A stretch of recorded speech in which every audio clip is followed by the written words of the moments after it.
नमस्कार दोस्तों। आज दोस्तों हम टेंस के बारे में जानेंगे।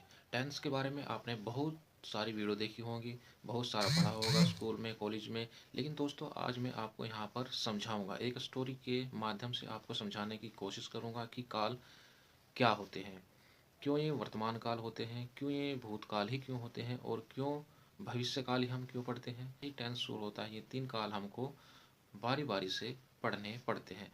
तो दोस्तों आज हम इसे एक छोटी सी स्टोरी से समझेंगे कि हमें काल की ज़रूरत ही क्यों पड़ी और हम इन तीन कालों को ही क्यों पढ़ना पड़ता है। तो आइए शुरू करते हैं। कहानी राजा की सभा और समय का कन्फ्यूज़न है। बहुत समय पहले की बात है। एक राजा था जिसका नाम था समेश्वर। राजा बहुत बुद्धिमान था, लेकिन एक दिन उसकी सभा में बड़ा कन्फ्यूज़न हो गया। समस्या। राजा ने अपने मंत्री से पूछा, मंत्री जी क्या हुआ हमारे सैनिकों के साथ। मंत्री ने जवाब दिया, सैनिक लड़ाई जीत रहे हैं। सैनिक लड़ाई जीत रहे हैं। राजा खुश हो गया। लेकिन तभी एक और मंत्री बोला, नहीं महाराज, सैनिक लड़ाई हार रहे हैं।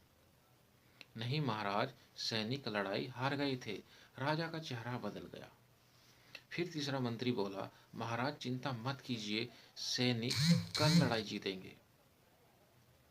महाराज चिंता मत कीजिए, सैनिक लड़ाई कल जीतेंगे। अब राजा परेशान हो गया। उसने सोचा, अगर सब ऐसे गड़बड़ जवाब देंगे तो मुझे चलेगा कि बात कब की है, पहले की, अभी की या आने वाले समय की। राजा ने घोषणा की, आज से हम समय को तीन भागों में बांटेंगे ताकि कोई भी बात बिना कन्फ्यूजन के समझी जा सके। जैसे कि भूतकाल, जो पहले हो चुका है या बीत चुका है, हम उसे भूतकाल कहेंगे। जैसे सैनिक लड़ाई हार गए थे।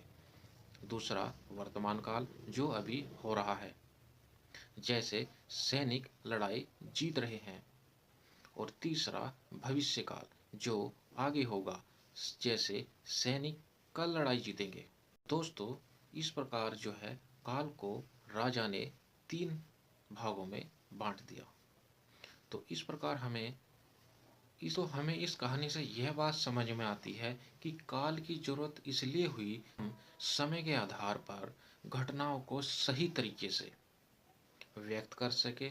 बिना काल के हमारी भाषा अधूरी और गड़बड़ हो जाती है।